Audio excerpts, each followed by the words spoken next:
Oke, kita buka dulu dalam Dua Raja-Raja. Dua Raja-Raja 4 ayat 1 sampai 7.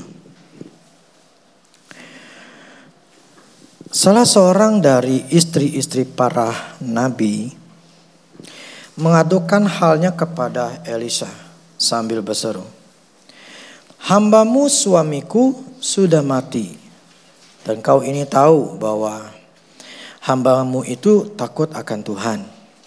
Tetapi sekarang penagih hutang sudah datang untuk mengambil kedua orang anakku menjadi budaknya." Jawab Elisa kepadanya, "Apakah yang dapat kuperbuat bagimu? Beritahukanlah kepadaku apa yang kau punya di rumah." Berkatalah perempuan itu, "Hambamu ini tidak punya suatu apapun di rumah kecuali sebuah buli berisi minyak." Lalu berkata Elisa, "Pergilah, mintalah bejana-bejana dari luar daripada segala tetanggamu, bejana-bejana kosong, tetapi jangan terlalu sedikit. Kemudian masuklah, tutuplah pintu sesudah engkau dan anak-anakmu masuk. Lalu tuanglah minyak itu ke dalam segala bejana. Mana yang penuh, angkatlah." Pergilah perempuan itu daripadanya, ditutupnyalah pintu sesudah ia dan anak-anaknya masuk. Dan anak-anaknya mendekatkan bejana-bejana kepadanya, sedang ia terus menuang. Ketika bejana-bejana itu sudah penuh, berkatalah perempuan itu kepada anaknya, "Demikian kepada, dekatkanlah kepadaku sebuah bejana lagi." Tetapi jawabnya kepada ibunya, "Tidak ada lagi bejana." Lalu berhentilah minyak itu mengalir. Kemudian pergilah perempuan itu memberitahukan pada abdi Allah. Orang ini berkata, "Pergilah, jualah minyak itu dan bayarlah utangmu. Dan hiduplah dari lebihnya engkau serta anak-anakmu." Oke, kita pernah dengar cerita ini. Bisa bayangkan bahwa ini minyak zaitun ya. Kalau zaman dulu ada minyak zaitun itu selalu keluar ngalir terus. Bisa bayangin kalau kita taruhnya satu tangki gitu. 5.000 liter gitu ya. Ngalir terus gak? Ngalir terus gak? Mau 10.000 kayak mau berapa ratus ribu liter, itu akan bisa berhenti. Tidak bisa berhenti. Sampai benar-benar total gak punya. Gak ada lagi bejana. Jadi ini cerita memang luar biasa. Tapi begini, saya akan mulai dari atas dulu. Jadi seorang nabi, anak buahnya dari Elisa. Karena dulu zaman dulu tuh ada kumpulan-kumpulan nabi gitu. Jadi sekolah nabi lah. Nah, salah satu daripada anak buahnya si Elisa ini punya istri. Dan meninggal itu salah satu anak buahnya, seorang nabi. Tapi ketika dia meninggal, dia punya utang. Utangnya gede banget sampai mau gak mau anaknya harus diambil. Tapi nabi ini takut akan Tuhan. Ini gimana ceritanya? Orang takut akan Tuhan, tapi ngutangnya gede, sampai mau gak mau anaknya harus diambil.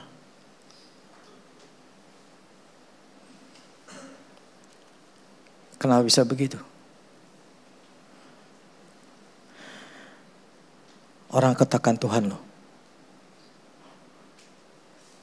Karena di sini kan si istrinya katakan, "Engkau ini tahu." Jadi ngomong ke Elisa, "Engkau tuh udah tahu ya bahwa hambamu itu takut akan Tuhan." Jadi Elisa pun tahu bahwa anak buahnya ini memang orang yang takut akan Tuhan gitu loh. Jadi bukan pendosa, bukan hidupnya sembarangan, tetapi memang hidup takut akan Tuhan. Tapi ngutangnya sampai dia mati gak kebayar. Saya ingat mama saya dulu ketika menikah sama papa saya, akung saya itu ninggalin utang. Jadi mati ninggalin utang. Yang mau tidak mau mama saya yang harus bayarin. Nah, itu kutuk utang. Kutuk hutang yang ada di papa saya. Dan puji Tuhan, hampir ketika papa saya meninggal, hampir ada utang. Tapi puji Tuhan, walaupun bangkrut papa saya di akhirnya, tapi nggak ninggalin hutang. Hutang itu memang bisa jadi beban buat anak istri kita. Seperti ini, jadi jadi beban. Jadi orang tua laki-laki ini bisa ninggalin warisan apa? Warisan utang atau warisan harta? Kita yang akan menentukan. Tapi saya bicara di sini bahwa belum tentu orang yang takut akan Tuhan itu tidak punya utang. Jadi belum tentu orang Kristen yang setia itu bisa tanpa hutang ketika dia mati. Saya ingin kita ngerti bahwa di dalam dunia kekristenan itu memang firman juga ada bahwa jangan selalu bahwa hidup dalam Tuhan itu segala sesuatunya adalah akan baik gitu loh. Maksudnya diberkati, tidak ada penyakit, bla bla segala macam. Seolah-olah cuman hanya cukup doa sudah cukup lah gitu loh. Itu image daripada orang Kristen. Bahwa hanya berdoa puasa, itu hidup kita akan aman. Hidup kita pasti akan diberkati. Itu salah. Hidup kita akan diberkati, hidup kita aman kalau hidup ngikutin firman-Nya. Hidup di dalam kehendak Allah. Hidup sesuai dengan firman Tuhan itu pasti gak mungkin gak diberkati. Jadi pasti akan bahagia. Jadi bukan karena kita orang Kristen, bukan karena kita di sini melayani Tuhan, bukan karena kita setia datang ke gereja, bukan karena kita berbuat baik. Semuanya akan menjadi Tuhan akan tolong kita, maksudnya Tuhan akan memberkati kita secara otomatis. Itu tidak. Makanya minggu lalu saya akan katakan, saya bicara masalah apakah rencana Tuhan itu otomatis. Kehendak Tuhan otomatis terjadi dalam hidup kita. Enggak. Itu tidak otomatis. Karena semua harus ada namanya usaha dari manusia itu sendiri. Contohnya seperti si Raja Saul.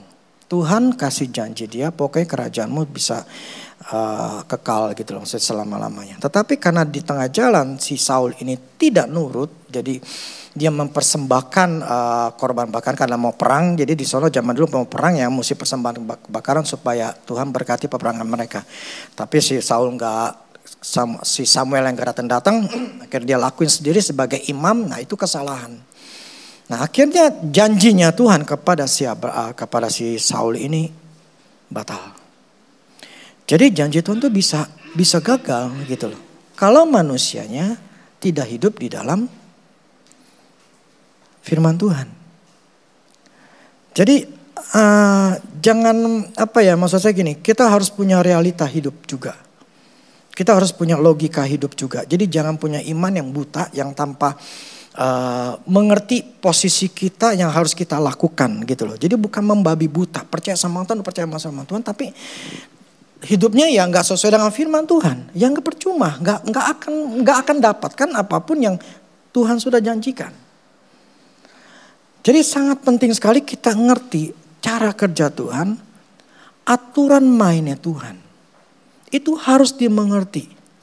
Kita tidak bisa sembarang seenaknya untuk cuman asal berdoa, asal ngomong firman, kemudian ya kita nggak ngikutin apa yang firman Allah katakan, terus minta Tuhan berkati. Bukan itu. Contohnya nih, hambanya Elisa ini adalah orang yang takut akan Tuhan, tapi matinya ninggalin utang. Nah ninggalin utang saking besarnya sampai anaknya dua-duanya. Berarti nggak cuma satu, berarti ada dua anaknya yang mau nggak mau mesti gantiin. Bayangkan kalau kalian ini punya anak, contoh si Kyle Manuel. Ada dua anak saya misalnya. Karena saya mati nggak ada, itu akhirnya dia jadi budak. Ya memang zaman sekarang nggak ada budak ya. Tapi jadi apa? Kayak orang tuh diambil gitu loh. Nah itu kalau saya yang misalnya yang masih hidup, ya saya akan merasa sakit hati gitu loh. Nah tapi ya itu ya itulah yang terjadi gitu loh. Yang saat ini yang terjadi ketika si istri daripada nabi ini ya ngalamin seperti itu. Nah terus jawab Elisa kepadanya, apa yang dapat kuperbuat bagimu? Gue bisa buat apa? Itu maksudnya. Jadi si istri ini minta tolong sama si Elisa. Seolah-olah gini, ini anak gue nih mau diambil, gue punya utang. Secara implisit itu ya lu bayarin gue dah, maksudnya talangin dulu lah nih, gue punya utang gede gitu. Ini anak gue kok nggak diambil gitu loh. Jadi talangin dulu duit lah buat bayar dulu gitu loh, buat bayar anak gue dulu nih gitu loh. Dengan satu apa ya? Alasan hambamu itu adalah orang yang takut akan Tuhan gitu loh. Jadi seolah-olah ya gue minta balas jasa nih, maksudnya hambamu ini takut akan Tuhan, bukan orang sembarangan gitu loh. Nah sekarang gue punya masalah, ya seharusnya ya si Elisa, makanya dia datang ke Elisa, gue minta bantuan gitu loh. Ini tolong gitu loh. Bahwa ya paling gak bayarin gitu loh. Gue punya hutang tetapi ini anak gue mau diambil gitu. Nah si Elisa itu tidak mau ngambil tanggung jawab itu. Dia bilang, apa yang harus aku perbuat bagimu? Gue bisa apa buat lu?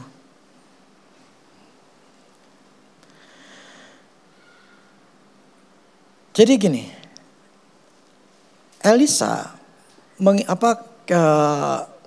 menuntun perempuan ini supaya dia tuh tidak melihat ke dianya. Gitu.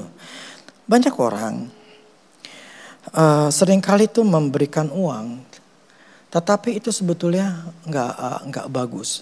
Contoh gini, kalau di Amerika itu ada yang namanya pengaman sosial. Kalau kita inilah namanya apa? Bansos, bukan bansos lah. Apa namanya yang setiap bulan tuh dikasih gitu loh. Ya, yang ada uang gitu. Apa sih saya lupa lah.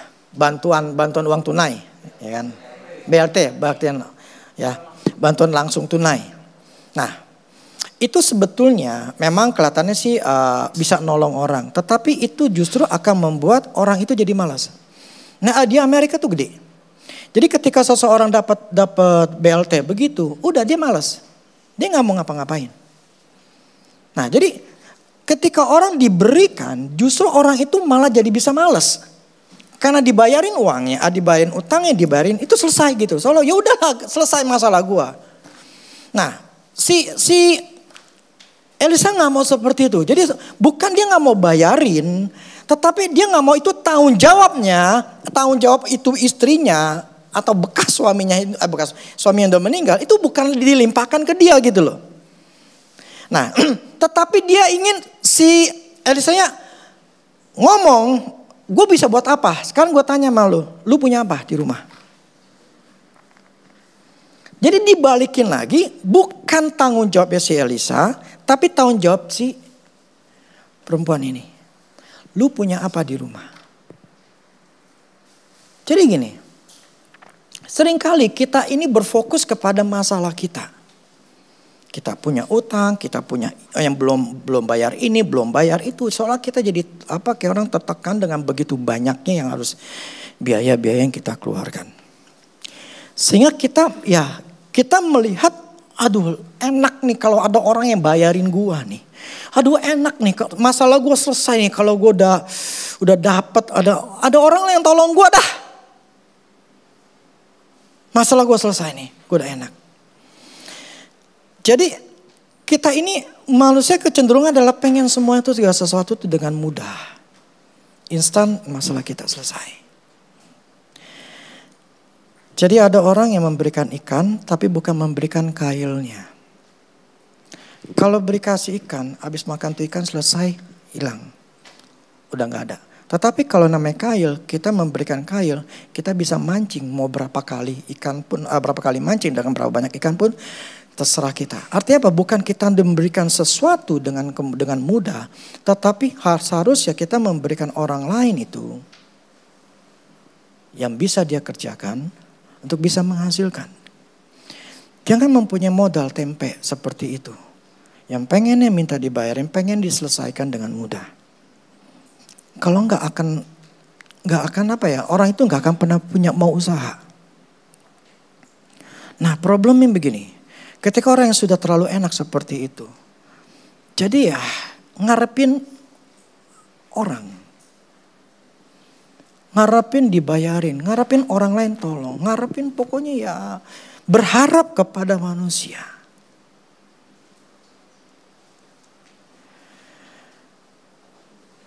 Nah itu yang salah, yang kebanyakan orang Kristen.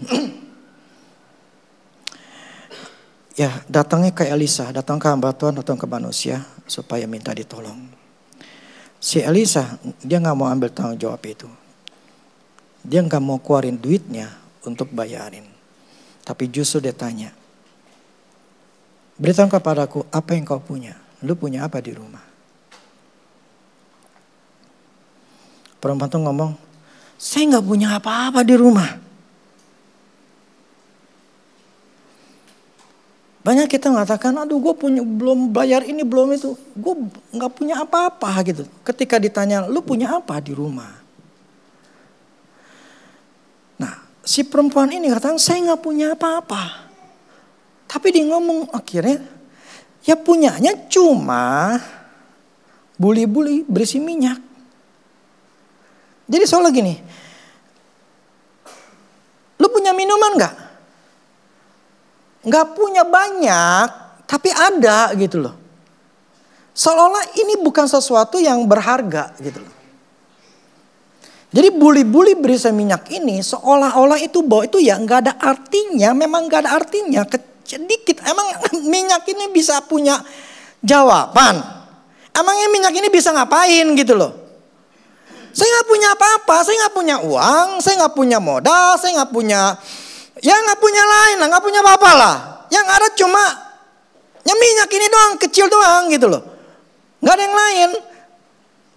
Jadi benar-benar dipandang hina yang namanya minyak ini. Sama seperti ketika, coba Yohanes 6 ayat 8 sampai 9.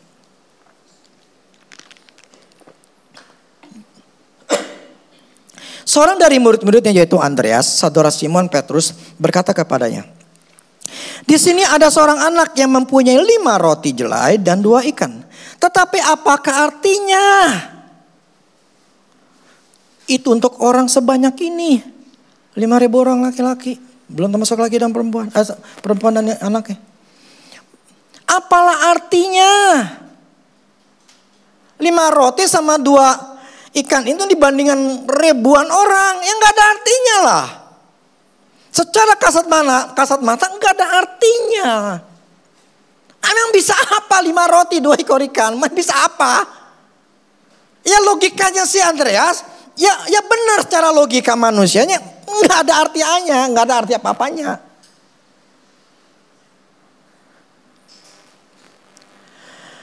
Nah inilah yang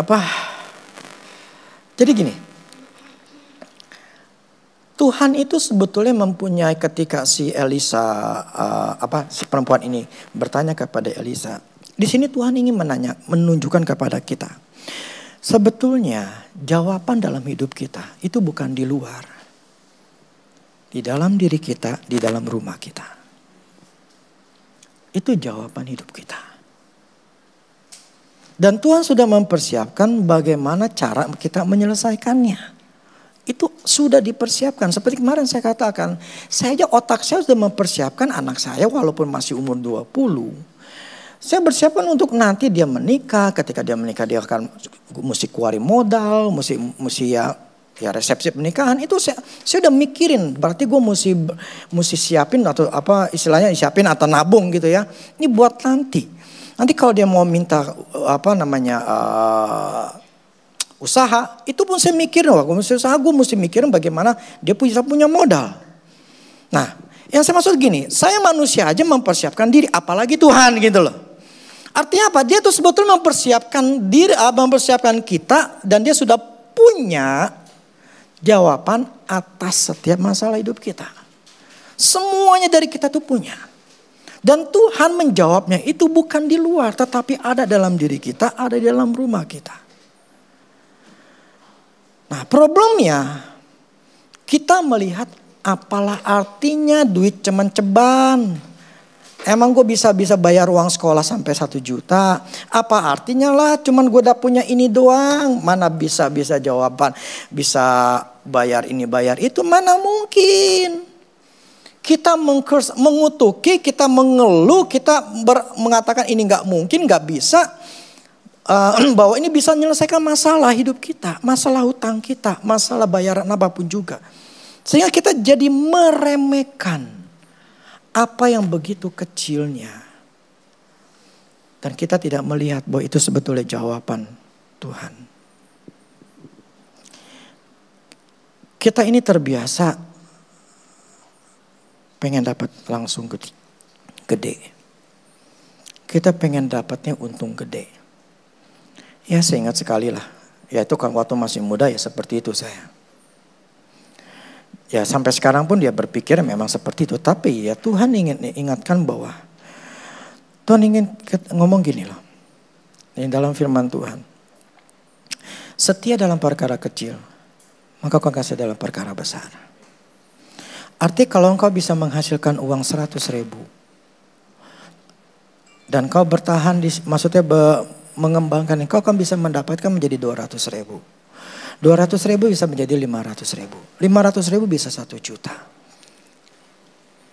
Semua itu berdasarkan tahap-tahapan. Ya si Andrew Wommack katakan sekarang dia kebutuhan dia 9.000 sehari.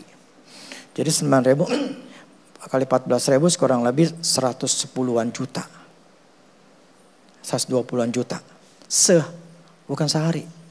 Sejam. 1 jam. Dikatakan saya nggak mungkin bisa sampai level ini. Kalau sebelumnya saya hanya untuk uang $1.000, saya nggak punya iman.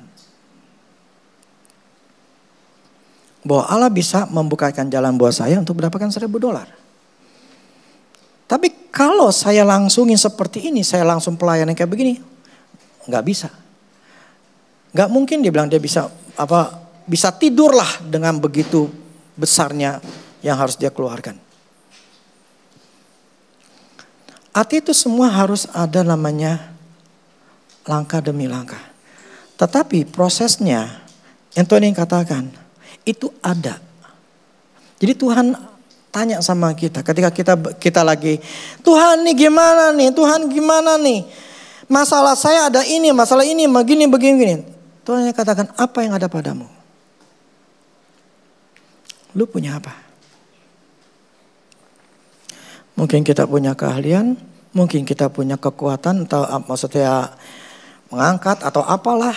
Kita mungkin punya passion atau sesuatu, kita punya keahlian sesuatu. Itu bisa menjadi sebagai jawaban dalam hidup kita.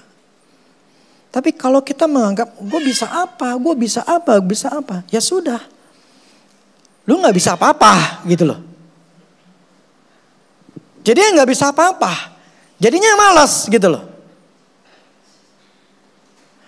Nah. Jadi gini. Ketika si Elisa ngomong apa yang kau punya. Ya si perempuan ini katakan gak punya apa-apa gitu loh. Cuman hanya buli-buli minyak doang. Itu gak dikit gitu loh. Ya tapi saya katakan, nah itulah jawabannya. Sekarang pinjem bejana-bejana dari tetangga-tetangga, semuanya pinjemin. Nah ketika si istrinya ini akan pergi dan dia lakuin, disitulah mukjizat terjadi. Itu loh, selama kita tidak melakukan firman Tuhan bagian kita, ya tidak akan ada mukjizat. Lu mau nungging-nungging puasa mau 40 hari pun percuma. Kalau hidup kita enggak sesuai atau tidak melakukan apa yang dia katakan atau tidak tahu apa yang harus kita lakukan. Jadi kita harus punya logikanya juga gitu loh. Punya logika. Jangan jadi iman buta yang cuman hanya berdoa tapi tidak tahu apa yang bagian yang harus dilakuin. Ya kalau kita nggak melakukan bagian kita, ya kita tidak akan pernah bisa mendapatkan janjinya Allah. Nggak akan pernah. Nah, karena si perempuan ini melakukan bagiannya, terjadilah mukjizat.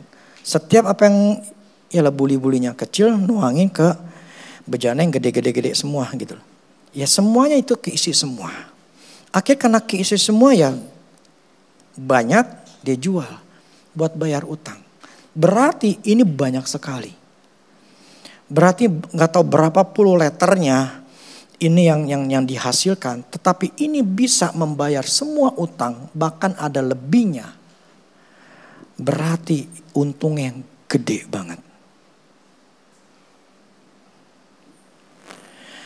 Ketika Tuhan berkata kepada kita dan kita melakukannya, itu pasti akan ada berkatnya. Dan itu pasti akan ujungnya bagus. Tapi kalau kita cari Tuhan sampai ketemu apa yang harus kita lakukan, ngikutin and fulfill. Find, follow and fulfill. Cari, ikutin dan genapin sampai akhir. Disitulah yang pasti akhirnya itulah yang namanya berkatnya. Jadi si perempuan ini dia cari si Elisa, tetapi sebetulnya Elisa balikin lagi untuk dia cari Tuhan. Dengan melakukan nubuatan. Dan si perempuan ini ngikutin follow apa yang disuruh daripada Elisa. Dia tadi ngikutin finish, fulfillnya semua kebayar semua. Jadi itu cara kerjanya Tuhan. Kalau kita nggak tahu di start awalnya yang Tuhan maunya apa, kita nggak cari Tuhan, kita nggak pernah bisa follow. Lah apa yang di followin? Lah kita nggak tahu apa yang harus dilakuin. Makanya penting sekali kalau kita tuh cari Tuhan adalah seperti itu. Contoh juga begini. Yang dulu suatu hari murid-muridnya lagi nyari ikan gitu ya. Ketika dia nyari ikan kan dikatakan firman katakan semalam-malaman. Jadi satu malam berjam-jam mereka coba nangkep ikan enggak dapat apa-apa. Satu pun enggak ada lah kalau dia dapat apa-apa. Jadi benar-benar buang waktu. Benar-benar nyusahin dia. Karena mereka enggak dapat ikan. Tapi ketika Tuhan katakan itu Tuhan bilang tebar di sana. Ketika si murid-murid Tuhan nebar, langsung yang namanya ikan itu ketangkap semua sampai begitu penuhnya, sampai mereka itu ya mesti panggil perahu yang lain untuk bisa ngambilin semua. Kita bisa kerja setengah mati, enggak dapat apa-apa.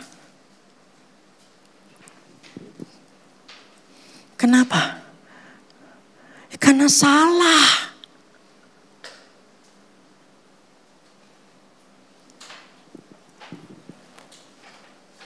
Udah habis uang, udah habis tenaga, kan? Waktu. Semuanya jadi sia-sia dan gak ada gunanya dan nol hasilnya.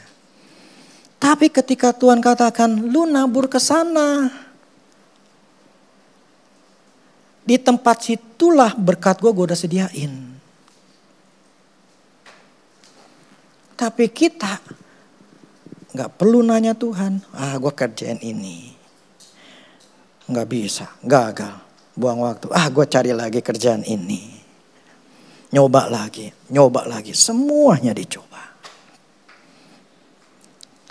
Dan hasilnya nol. Cuma nyampe-nyampein doang. Tapi ketika Tuhan yang ngomong, tempatmu, berkatmu di sana.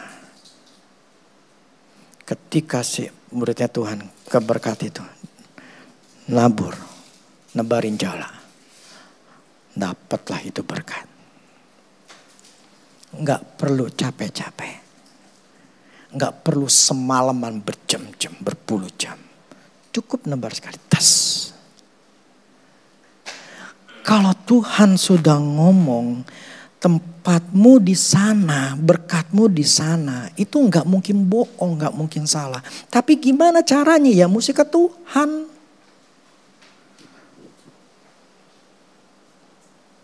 Nah problemnya nyari Tuhan aja enggak. Atau nyari Tuhan cuma 5 menit, 10 menit. Setelah itu aduh tuh gue gak denger Tuhan. Gue gak tahu nih di hati gue Tuhan gak ngomong apa-apa. Nah udahlah. Ya sudah.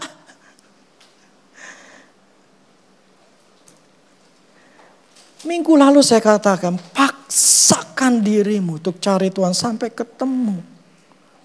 Maksain diri enggak? Karena daging kita pasti gak mau berontak. Paksakan diri gak kita untuk bisa nyerahin hidup sama Tuhan? Paksain diri gak untuk kita tahu kehendaknya Allah? Karena cara kerja Tuhan adalah seperti ini. Dia punya tempat-tempat berkat yang sudah dipersiapkan untuk kita. Tapi kalau kita jalannya ke utara, berkatnya di selatan. Ya gak bakal dapet lain bertentangan. Gak bisa dapet. Ya Tuhan berkati saya, berkati. Statusnya dipelihara. Ingat, dipelihara, bukan didananin. Tuhan tetap adil. Maksudnya tetap dia ngelakuin apa yang janjinya. Tetapi untuk mencapai satu level yang lebih tinggi itu bukan hal yang mudah. Karena itu harus ngikutin cara kerjanya Tuhan. Oke, saya balik lagi begini. Jawaban itu ada di dalam diri kita. Di dalam hidup kita. Jangan seperti ya perempuan ini atau murid yang apalah artinya 5 roti sama 2 ikan. Apalah artinya untuk sebanyak orang ini. Jadi begini. Yang pertama gini. Sikap kita saat kita ada di dalam masalah. Yang pertama. Fokus kepada Tuhan, bukan kepada masalah. Jadi Tuhan adalah sumbernya kita, bukan orang lain. Bukan si Elisa, bukan di saya. Sumbernya adalah Tuhan. Dan jangan fokus kepada masalah yang ada. Karena masalah yang ada itu harus diselesaikan. Dan cara yang menyelesaikannya bukan kita menangisi. Bukan kita menjadi berkeluh kesah, kita menjadi stres, menjadi tertekan, menjadi marah-marah, ya menjadi bingung. Nah, yang kedua, sadar bahwa semua jawaban itu sudah ada dan sudah disiapkan oleh Tuhan dan ada di dalam diri kita, ada di dalam rumah kita, di dalam lingkungan kita, atau apapun juga. Itu sudah ada. Jadi nggak perlu kita menjadi Allah tuh tahu lah apa yang kita butuhkan. Tetapi kalau awalnya kita sudah nggak fokus sama Tuhan, kita sudah begitu khawatir sekali, takut sekali, bingung sekali, stres sekali, itu membuktikan kau nggak percaya sama Tuhan. Itu membuktikan bahwa kita ini nggak bergantung sama Tuhan. Percayalah bahwa semua jawaban itu ada dalam diri kita. Dan di mana Tuhan itu bisa memakai apapun yang kita miliki. Ya, Bisa kompor kita bisa dipakai sama Tuhan untuk bisa bikin masak misalnya. Apapun di dalam hidup kita itu semuanya bisa dipakai oleh Tuhan untuk menyelesaikan atau nolong kita. 3, jangan ngeluh atau mengutuki apapun yang kita punya yang sangat kecil dan seperti tidak berarti. Apapun yang kita miliki, apapun yang kita punya, syukuri. Ketika Tuhan, tadi Andreas itu kasih ke Tuhan bilang, apalah artinya? Tunjukin, apalah artinya? 5 roti sama 2 ikan ini dibanyak sebanyak ini. Tapi Tuhan tidak melihat itunya, dia ambil. Dan ketika dia ambil, dia mengangkat. Dia bersyukur dengan yang sangat tidak artinya ini. Dan ketika dia melakukannya, yang tidak ada artinya, itu menjadi mukjizat. Dan ketika ditaruh untuk dibagi-bagikan, itu ikan baru diambil, nongol lagi, baru diambil, nongol lagi, baru diambil, nongol lagi. Sama seperti tadi minyak, baru dituang, nongol lagi, baru tuang. Itu berhentinya karena sudah tidak ada lagi bejana. Jadi kalau di bejananya 1 Israel dia pinjemin, itu tetap ngalir. Yang memberhentikannya bukan Tuhan, tapi manusianya. Jadi mukjizat itu terjadi bukan Tuhan yang berhentiin, kita yang memberhentikannya. Jadi selama kita tidak mengeluh dan kita mempercayai apapun yang kecil ini, bersyukur dengan hal yang kecil, Tuhan akan bisa memberikan hal yang besar. Jadi jangan berpikir kita untuk mendapatkan keuntungan yang besar. Tapi kita tidak menghargai keuntungan yang kecil. Jadi kalau kita dapat keuntungan 100.000, bersyukurlah. Bukannya kita, 100.000, kita ngamuk marah-marah. Misal dikasih orang 100.000, bukannya berterima kasih, malah kita diem aja, kita marah-marah. Marahnya ngegerutu di dalam diri gitu. Gue dikasih 100.000 doang.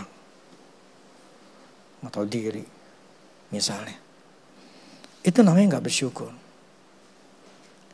Makanya dulu saya pernah ada tukang saya lah. Ya ada yang mereka yang ketika dikasih mereka ngucap syukur. Dikasih berapapun terima kasih. Jadi itu menyenangkan. Jadi senang kalau ngeliat ke dikasih, misal sekalipun cuma ceban, bersyukur. Ya, bersyukur gue masih dikasih duit. Walaupun cuma ceban ya bersyukur aja. Nah seperti itu, jangan kita mengeluh atau kita menganggap bahwa hal yang kecil itu sangat gak ada artinya. Contohnya seperti buji sesawi, yang paling kecil, kalau firman katakan itu menjadi sebuah pohon yang besar. Jadi hal yang kecil itu Tuhan bisa pakai menjadi luar biasa. Jadi kita harus setia dengan yang kecil. Kita harus menghargai yang kecil itu. Amin. Hargai yang kecil. Jangan anggap remeh. Kita harus belajar mengubah itu. Yang keempat adalah tetap percaya akan pertolongan Tuhan. Gini loh, terhadap anak-anaknya Allah itu akan tetap melakukan janjinya. Dia firman katakan dia tidak akan meninggalkan kita.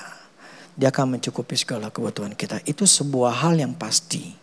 Enggak perlu dipertanyakan, enggak perlu dipertanyakan gitu. Itu sesuatu yang pasti Allah akan genapi. Jadi kita sebetulnya kita harus belajar untuk tidak khawatir. Untuk tidak stres, untuk tidak bingung. Belajarlah untuk percaya akan pertolongan Tuhan. Belajarlah untuk kita menyerahkan kepada Tuhan. Dan kita selalu mencari Tuhan, fokus sama Tuhan. Bukan kepada masalah. Sebab kalau kita fokus kepada masalah, kita akan capek. Plus, gak ada gunanya. Gak ada gunanya. Cuma nyapain pikiran, nyapain diri doang. Kenapa? Masalah itu tetap masih ada di depan kita. Yang kita harus pikirkan adalah bagaimana cara menyelesaikannya. Udah jangan merengek, nangis di hadapan Tuhan. Tuhan gimana? Udahlah, nggak perlu begitu-gituan. Kenapa? Firman Tuhan katakan, kekhawatiranmu itu nggak akan nambah sehasta hidupmu. Ketakutanmu, kekhawatiran nggak nambah, artinya nggak merubah apa-apa. Jadi yang nggak merubah, contoh kayak begini, saya ngapa-ngapain pun ini nggak berubah. Istilahnya, kalau saya nggak minum, ya ini nggak berubah gitu loh. Airnya tetap aja segini gitu loh. Artinya nggak akan ada perubahan gitu loh. Kalau kita khawatir, kalau kita takut, nggak ada perubahan, nggak ada gunanya. Jadi ngapain gitu loh. Sekarang lebih baik cari Tuhan supaya kita ini bisa dapat pengertian gitu loh. Lo harus ngelakuin ini, bla bla kayak gitu. Nah itu akan jauh lebih baik daripada kita mikirin masalah kita. Capek. Makanya terus terang saya berusaha untuk hidup itu, saya ingin nikmatin. Saya ingin nikmatin hidup ini walaupun ya masalah ada. Saya melakukan banyakkan kesalahan. Ya sudah, saya mau bilang apa? Karena memang sudah terjadi dan saya nggak bisa merubah. Ya, makanya gini, waktu adalah satu hal yang nggak bisa dirubah. Kemarin kita nggak bisa rubah lagi. Tapi untuk minggu depan saya bisa rubah kejadian dari kemarin. Misalnya kesalahan saya kemarin, ya saya nggak boleh lakukan supaya nanti saya nggak ngalami kejadian lagi. Jadi kita hanya bisa belajar itu. Kita nggak bisa menyesali apa yang sudah terjadi karena nggak ada gunanya, nggak bisa berubah. Yang harus kita pikirkan adalah bagaimana cara menyelesaikan masalahnya. Itu jauh lebih penting. Amin. Jadi saya berharap semuanya kita ngerti. Jangan jadi orang Kristen yang imannya buta atau imannya ya yang penting doa aja, tapi nggak ngelakuin bagiannya. Hidup kita nggak akan berubah, nggak bakal berubah. 5 aspek hidup kita tidak akan pernah berubah kalau kita tidak pernah melakukan firman Tuhan di 5 aspek hidup kita. Bagian itu yang harus kita lakukan. Saya jadi ingat begini. Saya kemarin diingatin begini.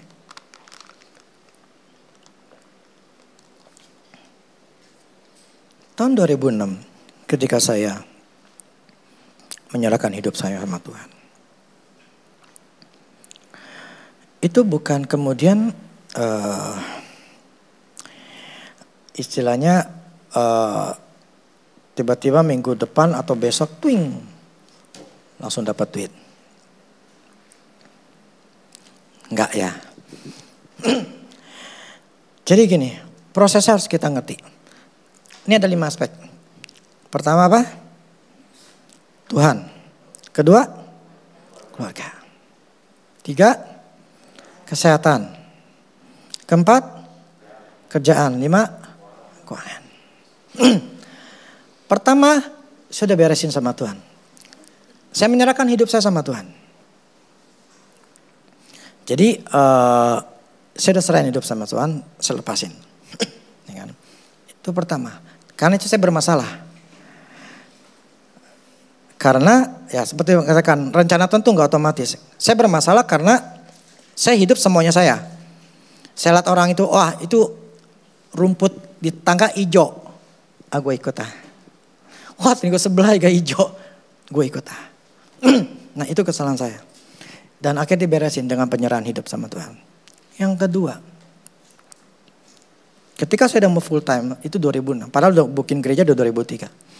2006 itu Tuhan ngomong sama saya. Istrimu kecewa, pahitan. Itu pemberesan yang kedua. Yang pertama Tuhan, kedua keluarga. Jadi saya ngomong sama dia karena dia kepahitan. Itu Tuhan ngomong jelas sama saya. Saya ngomong dia langsung nangis. Dan apakah itu dia langsung terima saya? Apakah dia langsung kepahitan hilang? Kagak. Apalagi sifatnya adalah dari kecil dia katakan, gue harus menang. Gue harus menang. Jadi memang ya apalagi karakter dari mertua saya.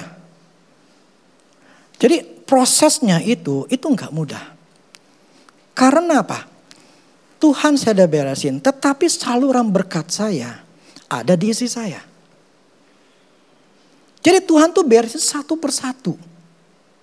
Kalau yang Tuhan saya udah nyerahin hidup sama Tuhan, tapi Tuhan ingin kasih saya berkat, tetapi berkatnya salurannya jelek, gimana bisa? Jadi Tuhan harus beracara dulu sama dia. Tuhan harus beresin dirinya dia. Dan itu prosesnya amat cepat, kagak bertahun-tahun. Karena sifat dia keras. Tetapi akhirnya dia berubah. Nah setelah dia berubah itulah salurannya itu bersih, barulah. Kalau 3 kesehatan saya gak ada masalah. Karena saya jaga dari dulu. Barulah keempat saya dapat. Itu semua aturan mainnya. Ya kita gak mau ikutan aturan main, ya sudah. Jalanin hidupmu. Kui serah-serah, yang terjadi, terjadilah.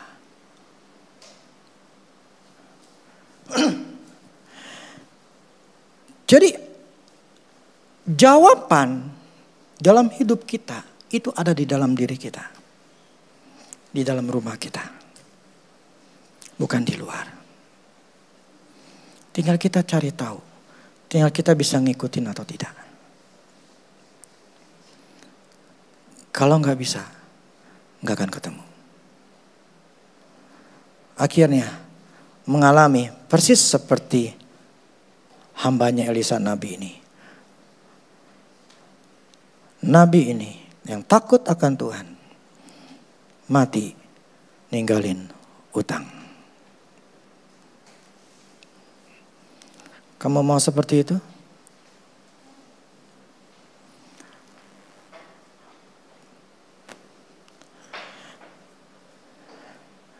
Kalau kita tidak mau mengalami seperti ini, kita harus belajar ngikutin apa kata Tuhan.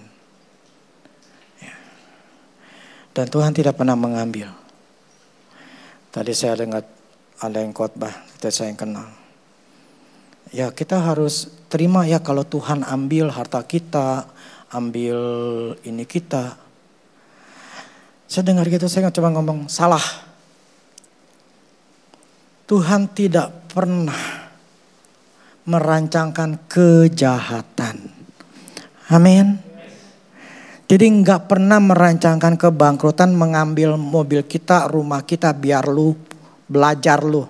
Biar lu susah jadi belajar lagi. Enggak. Tuhan tidak membuat anaknya itu supaya belajar lagi atau tunduk lagi dengan cara dibangkrutin, disusahin, dipenyakitin. Itu banyak pendeta yang nggak ngerti ya khotbahnya seperti itu. Seolah Tuhan itu jahat gitu loh. Tuhan tidak pernah jahat. Amin. Jadi kadang-kala kalau dengerin khotbah juga harus tahu yang benar yang mana gitu loh. Jadi jangan asal telan juga. Ya saya ingin, oke lah puji Tuhan kalau kita dengerin khotbah. Tapi lihat khotbahnya mana yang memang sesuai dengan firman Tuhan. Gitu loh. Jadi sesuai yang firman Tuhan, jadi bukan dipakai untuk hal yang lain. Pendeta tuh bisa pakai banyak hal yang lain gitu loh. Persepuluhan lah untuk dipakai untuk buat ngegayat lah atau segala macam lah bisa dipakai untuk itu. Nah kita harus hati-hati.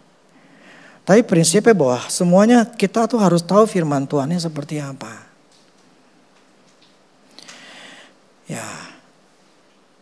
Ya saya sih rindu kita semua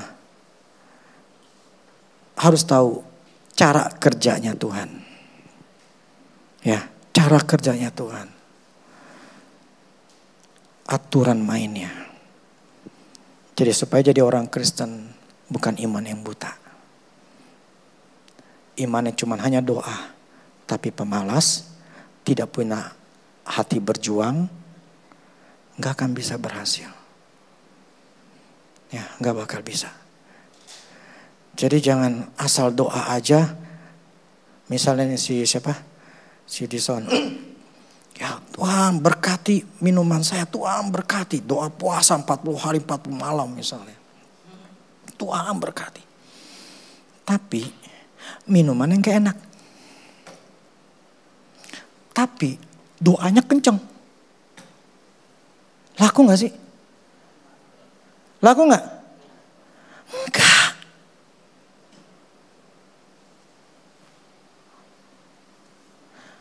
Tapi minuman dia enak.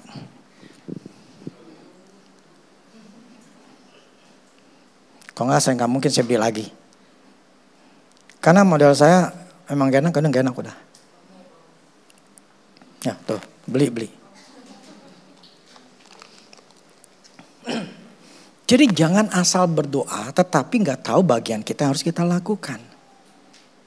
Doa minta-minta sama Tuhan tetapi makanan kita gak enak, kerja kita gak bagus, produk kita jelek lah. Terus kita doa puasa sampai gila-gilaan. Ya gak bisa. Pakai otak juga gitu loh. Semua juga harus ada logikanya. Bukan iman buta yang hanya minta berkat tetapi gak tahu emang harus bagus gitu loh. Minta mau naik jadi manajer. Boro-boro jadi manajer, jadi pegawai biasa aja ngegerutu mulu, ngeluh mulu, dikasih kerjaan.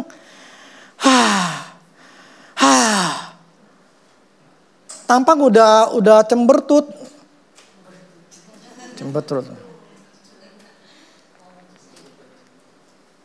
Bagaimana bisa mau dapat jadi seorang manajer gitu loh. Sikapnya udah jelek tapi puasanya kenceng banget gitu loh. Yang gak ada gunanya. Jadi maksudnya jadi orang Kristen itu cuman hanya patokan jangan doa. Doa aja.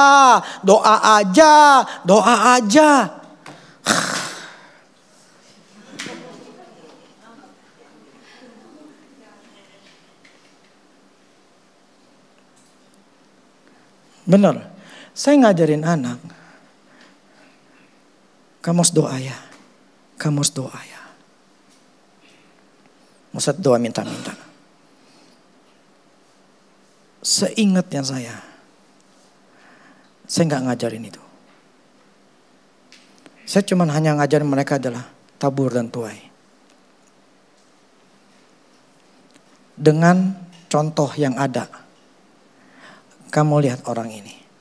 Kenapa jadi hidupnya kayak begini? Karena ini. Kamu lihat yang itu. Kenapa dia begitu? Karena begini. Kamu lihat seneng gak kayak begitu? Enak gak hidup kayak begitu? Ya enggak. Itu. Jangan kayak begitu. Simple.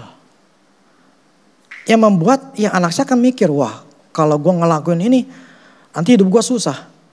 Memang faktanya susah. Karena dia kenal. Jadi saya ngomong itu mengajarkan yang sifatnya adalah ada orangnya. Ada bisa dilihat dan dia ngelihat kehidupannya seperti apa. Jadi ada contoh-contoh yang jelek sama contoh-contoh yang bagus gitu loh. Itu saya berikan contoh. Kenapa tujuannya? Karena anak saya laki-laki ya. Jadi karena dia akan sebagai seorang pemimpin, sebagai kepala rumah tangga. Dia harus tahu gitu loh bahwa apa yang dia tabur itu akan tuai. Soalnya gini, kesalahan laki-laki, suami itu akan kena getahnya di anak-anak. Makanya firman katakan Tuhan tuh membalas kesalahan bapak kepada anak-anak. Kenapa nggak dibilang kesalahan ibu? Tapi justru kesalahan bapak ke anak-anaknya. Tahu gak si Daud?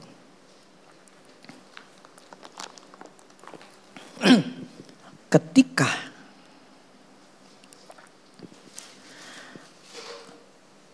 dengan Bathsheba, dia membunuh, bukan dengan tangannya, tapi dia membunuh, menyuruh, merancangkan pembunuhan kepada suaminya Bathsheba, supaya Bathshebanya bisa diambil dengan sah. Tahu apa yang terjadi? Roh pembunuh itu ada di Daud dan di Bathsheba. Anaknya mati. Itu yang namanya hukuman Tuhan. Apa yang dia tabur itu dia tuai, itu diterima sama si Daud. Enggak cuma si Daudnya, Bathshebanya anaknya mati, Daudnya mati, anaknya mati.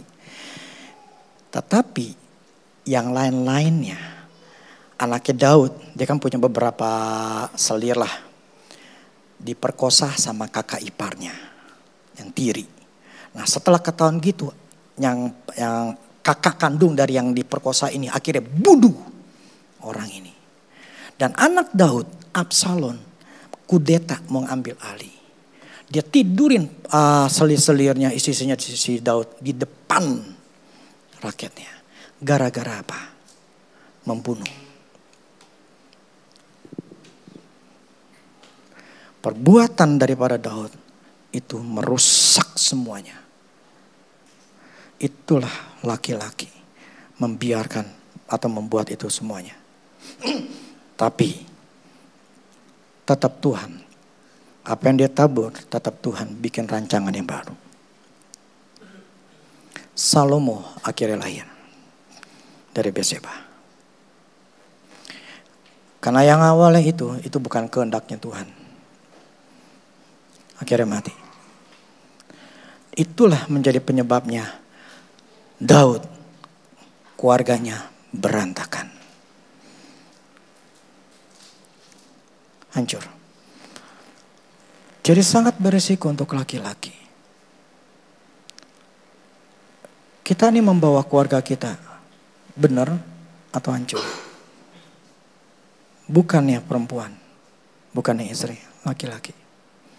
Makanya anak saya laki-laki, itu saya mengajarkan mereka dengan cara fakta plus firman. Karena itu jauh lebih bagus daripada saya cuma ngomong-ngomong firman tetapi nggak ada fakta.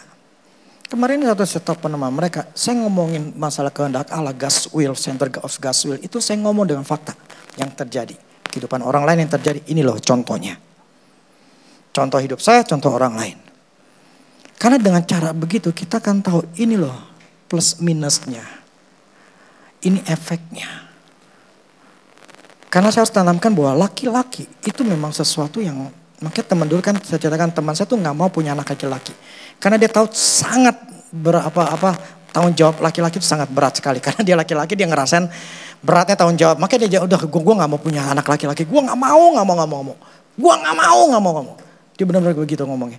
Dan memang ya dia punya anak perempuan. Tapi yang saya maksud gitu itu memang laki-laki itu punya sebuah tanggung jawab yang membawa keluarga itu mau jadi kayak apa.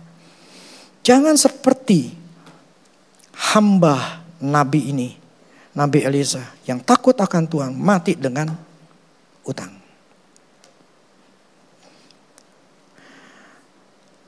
Karena itu hiduplah, carilah Tuhan. Saya yakin di dalam Tuhan itu hanya ada kebahagiaan. Gak ada kesusahan. Gak ada kesusahan. Wah, orang Kristen musuh. Firman katakan, kalau kau mengikuti apa melakukan perintah-perintahku, maka kebahagiaanmu seperti sungai yang tidak pernah kering. Itu firman Allah katakan, bukannya saya.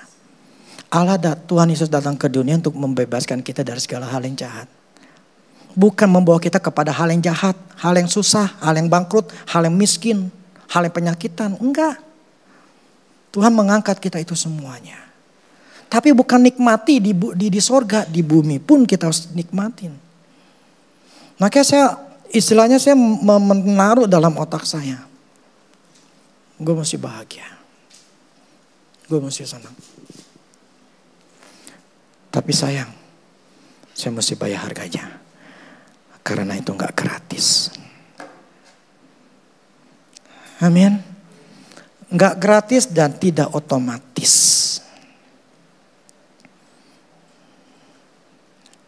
Tinggal kita mana yang kita lebih upayakan, yang kita pikirkan. Tuhan atau yang lain. Oke ya, jawabannya ada di dalam diri kita. Di lingkungan kita, di rumah kita. Enggak jauh-jauh. Cari, temukan, ikuti, dan berhasil. Amin. Ngerti?